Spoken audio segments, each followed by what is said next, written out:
The Poet by Ralph Waldo Emerson from Essay Second Series, 1844.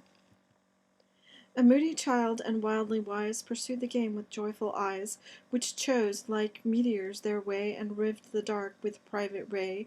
They overleapt the horizon's edge, searched with Apollo's privilege, through man and woman and sea and star, saw the dance of nature forward far, through worlds and races and terms and times, saw musical order in pairing rhymes. Olympian bards who sung divine ideas below, which always find us young and always keep us so. Those who are esteemed umpires of taste are often persons who have acquired some knowledge of admired pictures or sculptures and have an inclination for whatever is elegant. But if you inquire whether they are beautiful souls and whether their own acts are like fair pictures, you learn that they are selfish and sensual. Their cultivation is local, as if you should rub a log of dry wood in one spot to produce fire, all the rest remaining cold. Their knowledge of the fine arts is some study of rules and particulars, or some limited judgment of color or form, which is exercised for amusement or for show. It is a proof of the shallowness of the doctrine of beauty, as it lies in the minds of our amateurs, that men seem to have lost the perception of the instant dependence of form upon soul. There is no doctrine of forms in our philosophy. We were put into our bodies as fire is put into a pan, to be carried about. But there is no accurate adjustment between the spirit and the organ, much less is the latter the germination of the former. So in regard to other forms, the intellectual men do not believe in any essential dependence of the material world on thought and volition. Theologians think it a pretty air castle to talk of the spiritual meaning of a ship or a cloud, of a city or a contract, but they prefer to come again to the solid ground of historical evidence, and even the poets are contented with a civil and conformed manner of living, and to write poems from the fancy at a safe distance from their own experience. But the highest minds of the world have never ceased to explore the double meaning, or, shall I say, the quadruple, or the centuple, or much more manifold meaning of every sensuous fact. Orpheus, Empedocles, Heraclitus, Plato, Plutarch, Dante, Swedenborg, and the masters of sculpture, picture, and poetry. For we are not pans and barrows, nor even porters of the fire and torchbearers, but children of the fire, made of it, and only the same divinity transmuted, and at 2 or 3 removes, when we know least about it. And this hidden truth, that are the fountains whence all this river of time and its creatures floweth, are intrinsically ideal and beautiful, draws us to the consideration. And this hidden truth, that the fountains whence all this river of time and its creatures floweth, are intrinsically ideal and beautiful, draws us to the consideration of the nature and functions of the poet, or the man of beauty, to the means and materials he uses, and to the general aspect of the art in the present time. The breadth of the problem is great, for the poet is representative. He stands among partial men for the complete man, and apprises us not of his wealth, but of the commonwealth. The young man reveres men of genius, because, to speak truly, they are more himself than he is. They receive of the soul as he also receives, but they more. Nature enhances her beauty to the eye of loving men, from their belief that the poet is beholding her shows at the same time. He is isolated among his contemporaries by truth and by his art, but with this consolation in his pursuits, that they will draw all men sooner or later, for all men live by truth and stand in need of expression, in love, in art, in avarice, in politics, in labor, in games. We study to utter our painful secret. The man is only half himself, the other half is his expression. Notwithstanding this necessity to be published, adequate expression is rare. I know not how it is that we need an interpreter, but the great majority of men seem to be minors, who have not yet come into possession of their own, or mutes who cannot report the conversation they have had with nature. There is no man who does not anticipate a supersensual utility in the sun and stars, earth and water. These stand and wait to render him a peculiar service. But there is some obstruction or some excess of phlegm in our constitution which does not suffer them to yield the due effect. Too feeble fall the impressions of nature on us to make us artists. Every touch should thrill. Every man should be so much an artist that he could report in conversation what had befallen him. Yet, in our experience, the rays or impulses have sufficient force to arrive at the senses, but not enough to reach the quick, and compel the reproduction of themselves in speech. The poet is the person in whom these powers are in balance, the man without impediment who sees and handles that which others dream of, traverses the whole scale of experience, and is representative of man in virtue of being the largest power to receive and to impart. For the universe has three children, born at one time, which reappear under different names in every system of thought, whether they be called cause, operation, and effect, or, more poetically, Jove, Pluto, Neptune, or, theologically, the Father, the Spirit, and the Son, but which we will call here the knower, the doer, and the sayer. These stand respectively, the knower, the doer, and the sayer. These stand respectively for the love of truth, for the love of good, and for the love of beauty. These three are equal. Each is that which he is essentially, so that he cannot be surmounted or analyzed, and each of these three has the power of the others latent in him, and his own patent. The poet is the sayer, the namer, and represents beauty. He is a sovereign and stands on the center, for the world is not painted or adorned, but is from the beginning beautiful. And God has not made some beautiful things, but beauty is the creator of the universe. Therefore the poet is not any permissive potentate, but is emperor in his own right. Criticism is infested with a cant of materialism, which assumes that manual skill and activity is the first merit of all men, and disparages such as say and do not, overlooking the fact that some men, namely poets, are natural sayers, sent into the world to the end of expression, and confounds them with those whose province is action, but who quit it to imitate the sayers. But Homer's words are as costly and admirable to Homer as Agamemnon's victories are to Agamemnon. The poet does not wait for the hero or the sage, but, as they act and think primarily, so he writes primarily what will and must be spoken, reckoning the others, though primaries also, yet, in respect to him, secondaries and servants, as sitters or models in the studio of a painter, or as assistants who bring building materials to an architect. For poetry was all written before time was, and whenever we are so finely organized that we can penetrate into that region where the air is music, we hear those primal warblings and attempt to write them down, but we lose ever and anon a word or a verse, and substitute something of our own, and thus miswrite the poem. The men of more delicate ear write down these cadences more faithfully, and these transcripts, though imperfect, become the songs of the nations. For nature is as truly beautiful as it is good, or as it is reasonable, and must as much appear as it must be done or be known. Words and deeds are quite indifferent modes of the divine energy. Words are also actions, and actions are a kind of words. The sign and credentials of the poet are, that he announces that which no man foretold. He is the true and only doctor. He knows and tells. He is the only teller of news, for he was present and privy to the appearance which he describes. He is a beholder of ideas, and an utterer of the necessary and causal, for we do not speak now of men of poetical talents or of industry and skill in metre, but of the true poet. I took part in a conversation the other day concerning a recent writer of lyrics, a man of subtle mind, whose head appeared to be a music box of delicate tunes and rhythms, and whose skill and command of language we could not sufficiently praise. But when the question arose whether he was not only a lyrist, but a poet, we were obliged to confess that he is plainly a contemporary, not an eternal man. He does not stand out of our low limitations like a Chimborazo under the line, running up from the torrid base through all the climates of the globe, with belts of the herbage of every latitude on its high and mottled sides. But this genius is the landscape garden of a modern house, adorned with fountains and statues, with well-bred men and women standing and sitting in the sidewalks and terraces. We hear, through all the varied music, the ground tone of conventional life. Our poets are men of talents who sing, and not the children of music. The argument is secondary, the finish of the verses is primary.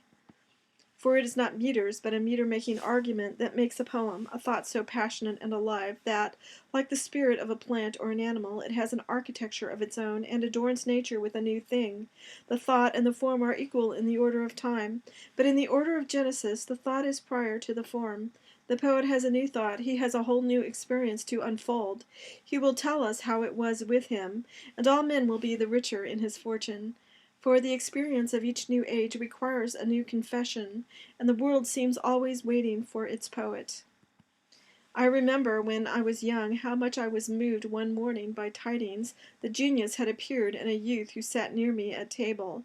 He had left his work and gone rambling none knew whither, and had written hundreds of lines, but could not tell whether that which was in him was therein told. He could tell nothing but that all was changed. Man, beast, heaven, earth, and sea, how gladly we listened, how credulous. Society seemed to be compromised. We sat in the aurora of a sunrise which was to put out all the stars. Boston seemed to be at twice the distance it had the night before, or was much farther than that. Rome, what was Rome? Plutarch and Shakespeare were in the yellow leaf, and Homer no more should be heard of. It is much to know that poetry has been written this very day, under this very roof by your side. What? That wonderful spirit has not expired. These stony moments are still sparkling and animated.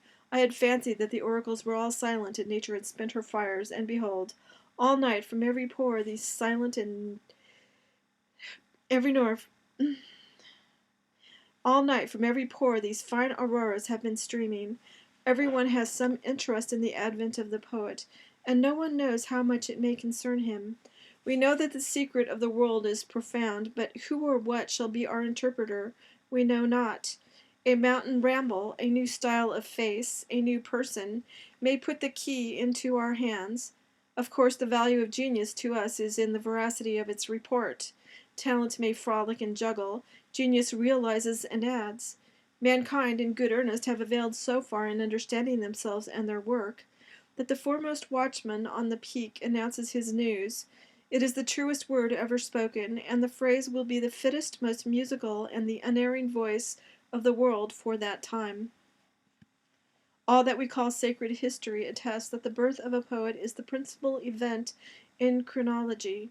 Man, never so often deceived, still watches for the arrival of a brother who can hold him steady to a truth, until he has made it his own. With what joy I begin to read a poem, which I confide in as an inspiration, and now my chains are to be broken. I shall mount above these clouds and opaque airs in which I live, opaque though they seem transparent, and from the heaven of truth I shall see and comprehend my relations. That will reconcile me to life and renovate nature, to see trifles animated by a tendency, and to know what I am doing. Life will no more be a noise. Now I shall see men and women, and know the signs by which they may be discerned from fools and satans. This day shall be better than my birthday. Then I became an animal. Now I am invited into the science of the real. Such is the hope, but the fruition is postponed. Oftener it falls that this winged man, who will carry me into the heaven, whirls me into the clouds, then leaps and frisks about with me from cloud to cloud, still affirming that he is bound heavenward.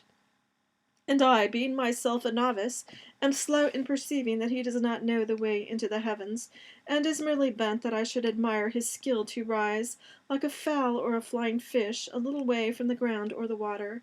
But the all-piercing, all-feeding, and ocular air of heaven, that man shall never inhabit. I tumble down again soon into my old nooks, and lead the life of exaggerations as before, and have lost my faith in the possibility of any guide who can lead me thither where I would be. But leaving these victims of vanity, let us, with new hope, observe how nature, by worthier impulses, has ensured the poet's fidelity to his office of announcement and affirming, namely, by the beauty of things, which becomes a new and higher beauty when expressed. Nature offers all her creatures to him as a picture language. Being used as a type, a second wonderful value appears in the object, far better than its old value, as the carpenter's stretch cord, if you hold your ear close enough, is musical in the breeze. Things more excellent than every image, says Jamblichus, are expressed through images.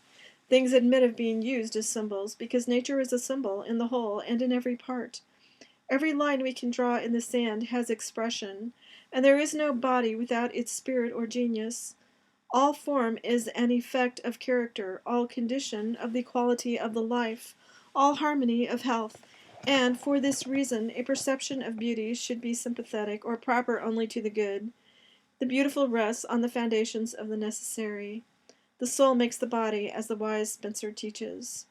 So every spirit, as it is most pure, and hath in it the more of heavenly light, so it the fairer body doth procure, to have it in, and it more fairly dight, with cheerful grace and amiable sight. For of the soul the body form doth take, for soul is form, and doth the body make. Here we find ourselves suddenly, not in a critical speculation, but in a holy place, and should go very warily and reverently. We stand before the secret of the world, there where being passes into appearance, and unity into variety. The universe is the externization of the soul. Wherever the life is, that bursts into appearance around it. Our science is sensual and therefore superficial. The earth and the heavenly bodies, physics and chemistry, we sensually treat as if they were self-existent. But these are the retinue of that being we have. The mighty heaven, said Proclus, exhibits, in its transfigurations, clear images of the splendor of intellectual perceptions, being moved in conjunction with the inapparent periods of intellectual natures. Therefore, science always goes abreast with the just elevation of the man, keeping step with religion and metaphysics, or the state of science is an index of our self-knowledge. Since everything in nature answers to a moral power, if any phenomenon remains brute and dark, it is that the corresponding faculty in the observer is not yet active. No wonder, then, if these waters be so deep, that we hover over them with a religious regard. The beauty of the fable proves the importance of the sense, to the poet and to all others, or, if you please, every man is so far a poet as to be susceptible of these enchantments of nature, for all men have the thoughts whereof the universe is the celebration. I find that the fascination resides in the symbol. Who loves nature? Who does not? Is it only poets and men of leisure and cultivation who live with her? No, but also hunters, farmers, grooms, and butchers, though they express their affection in their choice of life, and not in their choice of words. The writer wonders what the coachman or the hunter values in riding, in horses and dogs. It is not superficial qualities. When you walk with him, he holds these at as slight a rate as you. His worship is sympathetic. He has no definitions, but he is commanded in nature by the living power which he feels to be there present. No imitation or playing of these things would content him. He loves the earnest of the north wind, of rain, of stone and wood and iron. A beauty not explicable is dearer than a beauty which we can see to the end of. It is nature the symbol, nature certifying the supernatural, body overflowed by life, which he worships with coarse but sincere rites. The inwardness and mystery of this attachment drives men of every class to the use of emblems. The schools of poets and philosophers are not more intoxicated with their symbols than the populace with theirs. In our political parties, compute the power of badges and emblems. See the great ball which they roll from Baltimore to Bunker Hill. In the political processions, Lowell goes in a loom, and Lynn in a shoe, and Salem in a ship. Witness the cider barrel, the log cabin, the hickory stick, the palmetto, and all the cognizances of party. See the power of national emblems. Some stars, lilies, leopards, a crescent, a lion, an eagle, or other figure, which came into credit, God knows how, on an old rag of bunting, blowing in the wind, on the fort, at the ends of the earth, shall make the blood tingle under the rudest or the most conventional exterior. The people fancy they hate poetry, and they are all poets and mystics.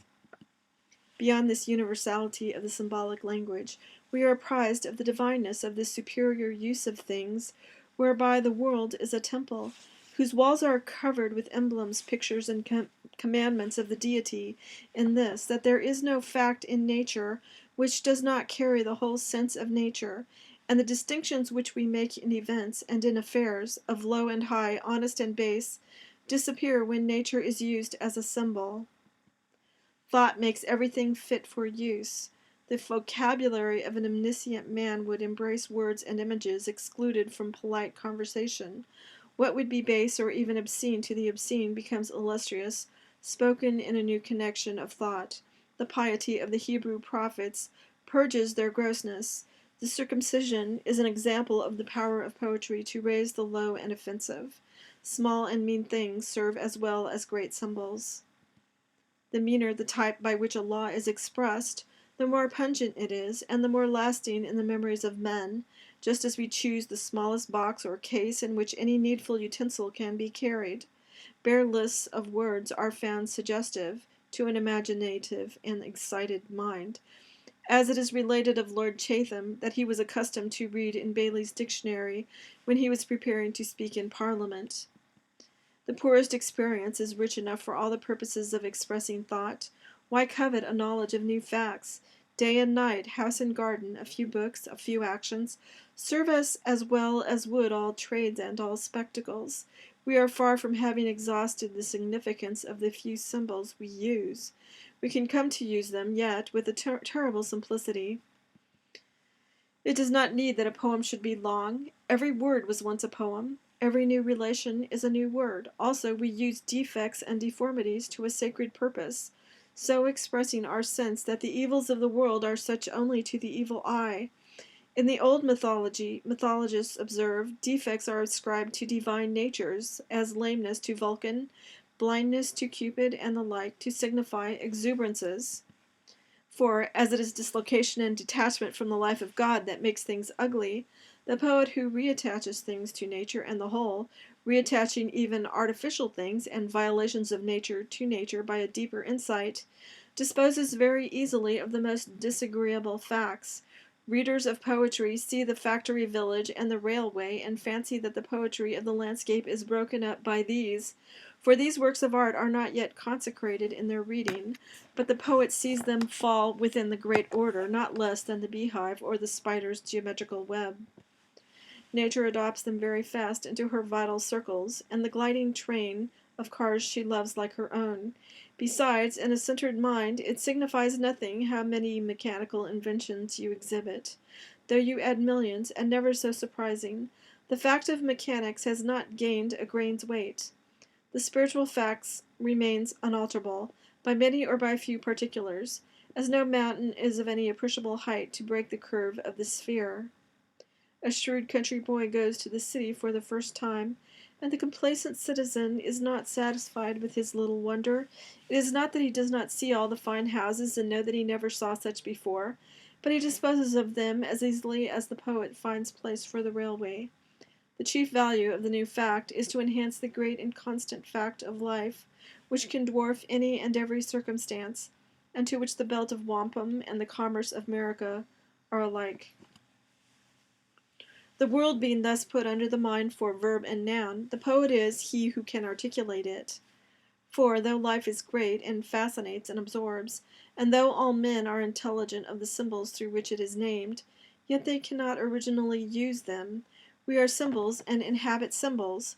Workmen, work and tools, words and things, birth and death, all are emblems, but we sympathize with the symbols, and being infatuated with the economical uses of things, we do not know that they are thoughts. The poet, by an ulterior intellectual perception, gives them a power which makes their old use forgotten, and puts eyes and a tongue into every dumb and inanimate object. He perceives the independence of the thought on the symbol, the stability of the thought, the accidency and fugacity of the symbol. As the eyes of Linnaeus were said to see through the earth, so the poet turns the world to glass, and shows us all things in their right series and procession, for, through that better perception, he stands one step nearer to things, and sees the flowering or metamorphosis, perceives that thought is multiform, that within the form of every creature is a force of impelling it to ascend into a higher form, and, following with his eyes the life, uses the forms which express that life, and so his speech flows with the flowing of nature. All the facts of the animal economy, sex, nutriment, gestation, birth, growth, are symbols of the passage of the world into the soul of man, to suffer there a change and reappear a new and higher fact. He uses forms according to the life, and not according to the form. This is true science. The poet alone knows astronomy, chemistry, vegetation, and animation, for he does not stop at these facts but employs them as signs. He knows why the plain or meadow of space was strewn with these flowers we call suns and moons and stars, why the great deep is adorned with animals, with men and gods, for in every word he speaks he rides on them as the horses of thought. By virtue of this science, the poet is the namer or language maker, naming things sometimes after their appearance, sometimes after their essence, in giving to every one its own name and not another's, thereby rejoicing the intellect, which delights in detachment or boundary. The poets made all the words, and therefore language is the archives of history, and, if we must say it, a sort of tomb of the muses. For though the origin of most of our words is forgotten, each word was at first a stroke of genius, and obtained currency, because for the moment it symbolized the world to the first speaker and to the hearer. The etymologist finds the deadest word to have been once a brilliant picture. Language is fossil poetry. As the limestone of the continent consists of infinite masses of the shells of animal kills, so language is made up of images or tropes which now, in their secondary use, have long ceased to remind us of their poetic origin. But the poet names the thing because he sees it, or comes one step nearer to it than any other. This expression or naming is not art, but a second nature, grown out of the first, as a leaf out of a tree. What we call nature is a certain self-regulated motion or change, and nature does all things by her own hands, and does not leave another to baptize her, but baptizes herself, and this through the metamorphosis again. I remember that a certain poet described it to me thus: Genius is the activity which repairs the decay of things, whether wholly or partly of a material and finite kind. Nature, through all her kingdoms, insures herself. Nobody cares for planting the poor fungus, so she shakes down from the gills of one agaric countless spores, any one of which, being preserved, transmits new billions of spores tomorrow or next day.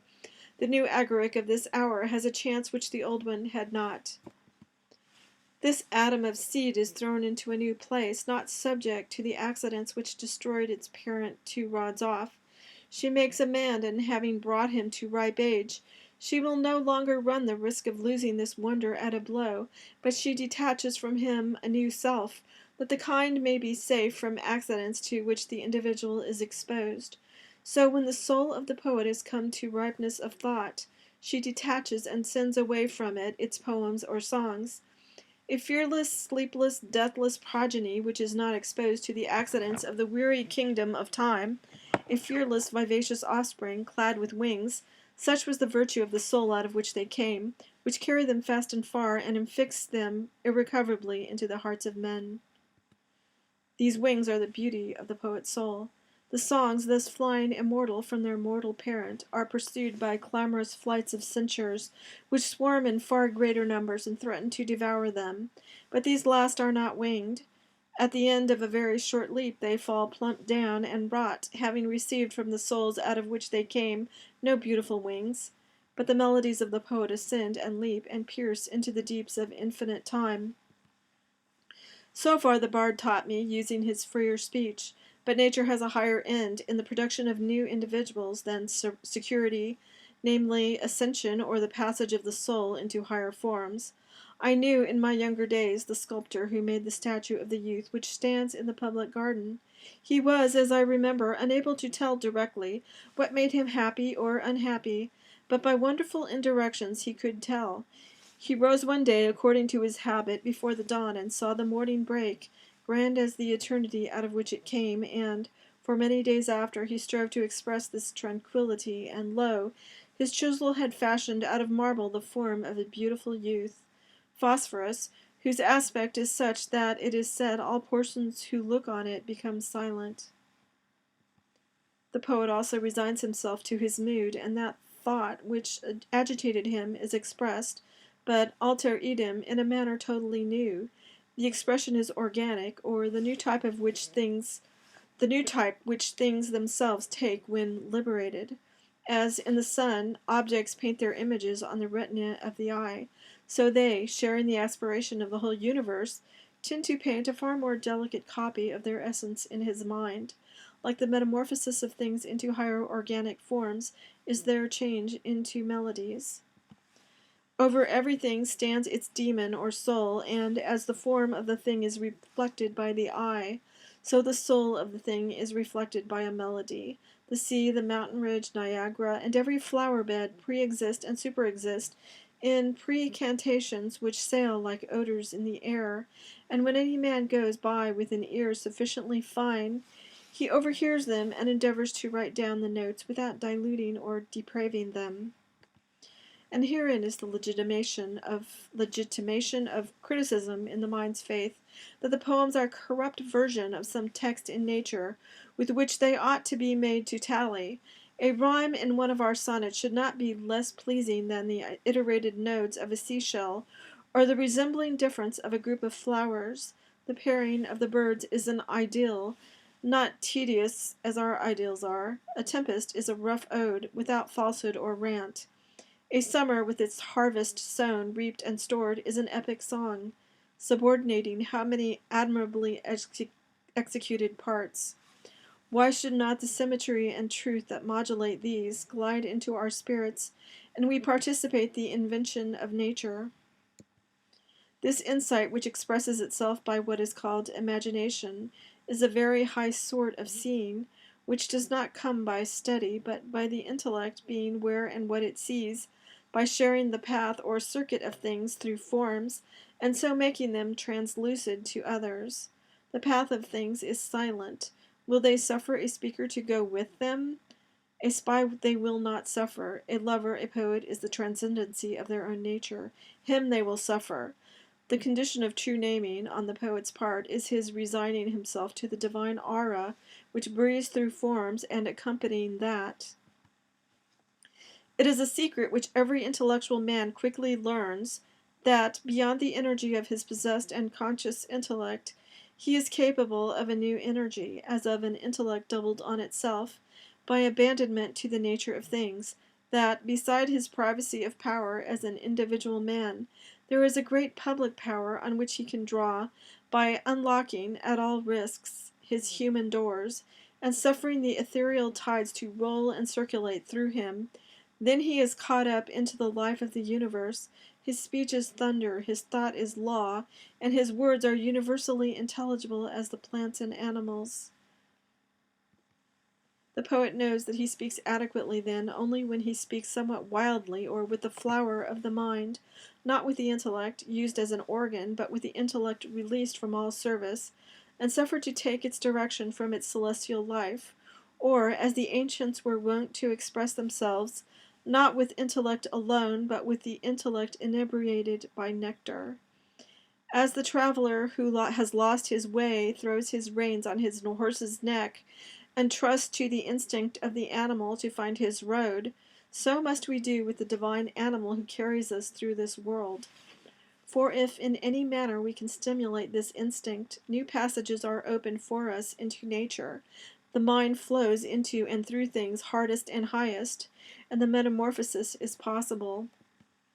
This is the reason why bards love wine, mead, narcotics, coffee, tea, opium, the fumes of sandalwood and tobacco, or whatever other species of animal exhilaration. All men avail themselves of such means as they can to add this extraordinary power to their normal powers, and to this end they prize conversation, music, pictures, sculpture, dancing, theaters, traveling, war, mobs, fires, gaming, politics, or love, or science, or animal intoxication, which are several coarser or finer, quasi-mechanical substitutes for the true nectar, which is the ravishment of the intellect by coming nearer to the fact. These are auxiliaries to the centrifugal tendency of a man to his passage out into free space, and they help him to escape the custody of that body in which he is pent up, and of that jail yard of individual relations in which he is enclosed. Hence a great number of such as were professionally expressors of beauty, as painters, poets, musicians, and actors, have been more than others wont to lead a life of pleasure and indulgence, all but the few who received the true nectar. And as it was a spurious mode of attaining freedom, as it was an emancipation not into the heavens but into the freedom of baser places, they were punished for that advantage they won by a dissipation and deterioration. But never can any advantage be taken of nature by a trick. The spirit of the world, the great calm presence of the Creator, comes not forth to the sorceries of opium or of wine. The sublime vision comes to the pure and simple soul in a clean and chaste body. That is not an inspiration which we owe to narcotics, but some counterfeit excitement and fury. Milton says that the lyric poet may drink wine and live generously, but the epic poet, he who shall sing of the gods and their descent unto men, must drink water out of a wooden bowl, for poetry is not devil's wine, but God's wine. It is with this as it is with toys. We fill the hands and nurseries of our children with all manner of dolls, drums, and horses, withdrawing their eyes from the plain face and sufficing objects of nature, the sun and moon, the animals, the water, and stones, which should be their toys. So the poet's habit of living should be set on a key so low and plain that the common influences should delight him. His cheerfulness should be the gift of the sunlight, the air should suffice for his inspiration, and he should be tipsy with water, that spirit which suffices quiet hearts, which seems to come forth to such from every dry knoll of sere grass, from every pine stump and half-embedded stone on which the dull March sun shines, comes forth to the poor and hungry, and such as are of simple taste. If thou fill thy brain with Boston and New York, with fashion and covetousness, and wilt stimulate thy jaded senses with wine and French coffee, thou shalt find no radiance of wisdom in the lonely waste of the pine woods. If the imagination intoxicates the poet, it is not inactive in other men. The metamorphosis excites in the beholder an emotion of joy. The use of symbols has a certain power of emancipation and exhilaration for all men. We seem to be touched by a wand, which makes us dance and run about happily, like children. We are like persons who come out of a cave or cellar into the open air. This is the effect on us of tropes, fables, oracles, and all poetic forms. Poets are thus liberating gods. Men have really got a new sense, and found within their world another world or nest of worlds. For the metamorphosis once seen, we divine that it does not stop. I will not now consider how much of this makes the charm of algebra and the mathematics, which also have their tropes, but it is felt in every definition, as when Aristotle defines space to be an immovable vessel, in which things are contained, or when Plato defines a line to be a flowing point, or figure to be a bound of solid, and many the like. What a joyful sense of freedom we have when Vitruvius announces the old opinion of artists, that no architect can build any house well who does not know something of anatomy. When Socrates in Charmides tells us that the soul is cured of its maladies by certain incantations, and that these incantations are beautiful reasons from which temperance is generated in souls, when Plato calls the world an animal, and Timaeus affirms that the plants also are animals, or affirms a man to be a heavenly tree, growing with his root, which is his head, upward, and, as George Chapman, following him, writes, so in our tree of man, whose nervy root springs in his top. When Orpheus speaks of hoariness as that white flower which marks extreme old age, when Proclus calls the universe the statue of the intellect, when Chaucer, in his praise of gentilesse, compares good blood in mean condition to fire, which, though carried to the darkest house betwixt this and the Mount of Caucasus, will yet hold its natural office and burn as bright as if 20,000 men did it behold, when John saw in the Apocalypse the ruin of the world through evil, and the stars fall from heaven as the fig tree casteth her untimely fruit, when Aesop reports the whole catalogue of common daily relations through the masquerade of birds and beasts, we take the cheerful hint of the immortality of our essence, and its versatile habit, and escapes, as when the gypsies say, it is in vain to hang them, they cannot die. The poets are thus liberating gods. The ancient British bards had for the title of their order, those who are free throughout the world. They are free, and they make free. An imaginative book renders us much more service at first by stimulating us through its tropes than afterwards. When we arrive at the precise sense of the author, I think nothing is of any value in books excepting the transcendental and extraordinary. If a man is inflamed and carried away by his thought to that degree that he forgets the authors and the public, and heeds only this one dream which holds him like an insanity, let me read his paper, and you may have all the arguments and histories and criticism, all the value which attaches to Pythagoras, Paracelsus, Cornelius Agrippa, Cardan, Kepler, Swedenborg, Schelling, Oken, or any other who introduces questionable facts into his cosmogony, as angels, devils, magic, astrology, palmistry, mesmerism, and so on, is the certificate we have of departure from routine, and that here is a new witness. That also is the best success in conversation, the magic of liberty which puts the world like a ball in our hands. How cheap even the liberty then seems, how mean to study when an emotion communicates to the intellect the power to sap and upheave nature. How great the perspective, nations, times, systems enter and disappear, like threads in tapestry of large figure and many colors. Dream delivers us to dream, and while the drunkenness lasts, we will sell our bed, our philosophy, our religion, in our opulence. There is good reason why we should prize this liberation. The fate of the poor shepherd who, blinded and lost in the storm, perishes in a drift within a few feet of his cottage door, is an emblem of the state of man. On the brink of the waters of life and truth, we are miserably dying. The inaccessibleness of every thought, but that we are in, is wonderful. What if you come near to it? You are as remote, when you are nearest, as when you are farthest. Every thought is also a prison. Every heaven is also a prison. Therefore we love the poet, the inventor, who in any form, whether in an ode or in an action or in looks and behavior, has yielded us a new thought. He unlocks our chains and admits us to a new scene. This emancipation is dear to all men, and the power to impart it, as it must come from greater depth and scope of thought, is a measure of intellect. Therefore all books of the imagination endure, all which ascend to that truth, that the writer sees nature beneath him and uses it as his exponent. Every verse or sentence, possessing this virtue, will take care of its own immortality. The religions of the world are the ejaculations of a few imaginative men. But the quality of the imagination is to flow and not to freeze. The poet did not stop at the color or the form, but read their meaning. Neither may he rest in this meaning, but he makes the same objects exponents of his new thought. Here is the difference betwixt the poet and the mystic, that the last nails a symbol to one sense, which was a true sense for a moment, but soon becomes old and false, for all symbols are fluxional. All language is vehicular and transitive, and is good, as ferries and horses are, for conveyance, not as farms and houses are, for homestead. Mysticism consists in the mistake of an accidental and individual symbol for an universal one.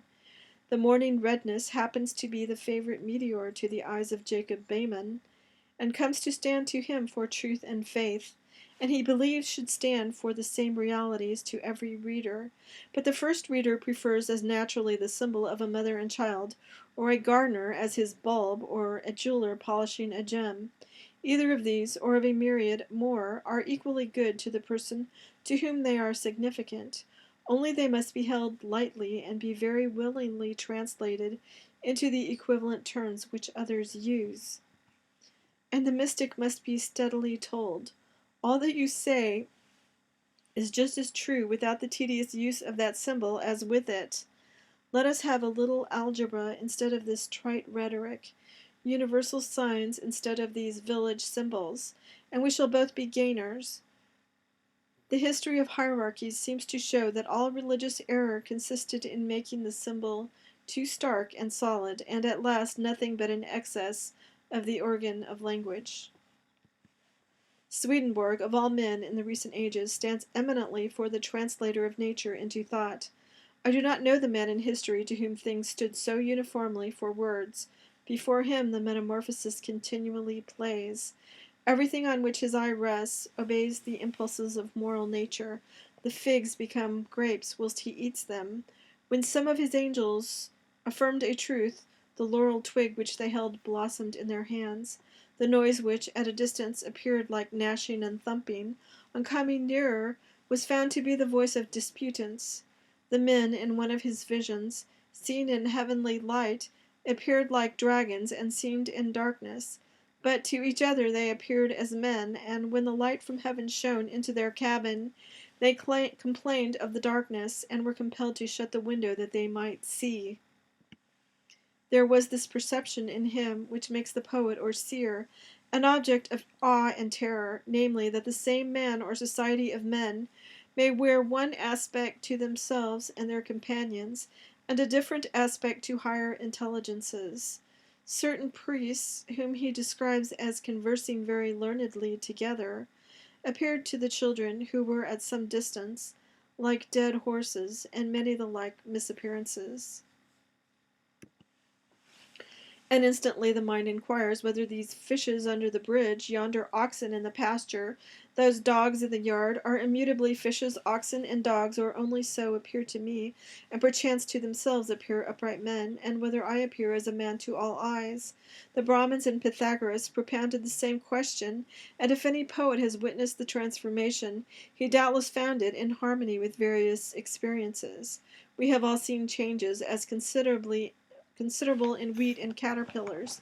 He is the poet, and shall draw us with love and terror, who sees through the flowing vest the firm nature, and can declare it. I look in vain for the poet whom I describe. We do not, with sufficient plainness or sufficient profoundness, address ourselves to life, nor dare we chaunt our own times and social circumstance. If we filled the day with bravery, we should not shrink from celebrating it. Time and nature yield us many gifts, but not yet the timely man, the new religion, the reconciler, whom all things await. Dante's praise is that he dared to write his autobiography in colossal cipher, or into universality. We have yet had no genius in America with tyrannous eye which knew the value of our incomparable materials, and saw in the barbarism and materialism of the times another carnival of the same gods whose picture he so much admires in Homer, then in the Middle Age, then in Calvinism, banks and tariffs, the newspapers and caucus, Methodism and Unitarianism, are flat and dull to dull people, but rest on the same foundations of wonder as the town of Troy and the temple of Delphos, and are as swiftly passing away. Our log rolling, our stumps, and their politics, our fisheries, our Negroes and Indians, our boasts, and our repudiations, the wrath of rogues and the pusillanimity of honest men, the northern trade, the southern planting, the western clearing, Oregon and Texas are yet unsung. Yet America is a poem in our eyes. Its simple geography dazzles the imagination, and it will not wait long for meters. If I have not found that excellent combination of gifts in my countrymen which I seek, neither could I aid myself to fix the idea of the poet by reading now and then in Chalmers's collection of 5 centuries of English poets. These are wits more than poets, though there have been poets among them. But when we adhere to the ideal of the poet, we have our difficulties even with Milton and Homer. Milton is too literary, and Homer too literal and historical. But I am not wise enough for a national criticism, and must use the old largeness a little longer, to discharge my errand from the muse to the poet concerning his art. Art is the path of the Creator to his work. The paths or methods are ideal and eternal, though few men ever see them, not the artist himself for years or for a lifetime, unless he come into the conditions. The painter, the sculptor, the composer, the epic rhapsodist, the orator, all partake one desire, namely, to express themselves symmetrically and abundantly, not dwarfishly and fragmentarily. They found or put themselves in certain conditions, as the painter and sculptor, before some impressive human figures, the orator into the assembly of the people, and the others in such scenes as each has found exciting to his intellect, and each presently fills the new desire. He hears a voice, he sees a beckoning, then he is apprised with wonder what herds of demons hem him in. He can no more rest, he says with the old painter. By God, it is in me, and must go forth of me. He pursues a beauty half seen which flies before him. The poet pours out verses in every solitude. Most of the things he says are conventional, no doubt, but by and by he says something which is original and beautiful. That charms him. He would say nothing else but such things. In our way of talking, we say, "That is yours, this is mine." But the poet knows well that it is not his, that it is as strange and beautiful to him as to you. He would fain hear the like eloquence at length.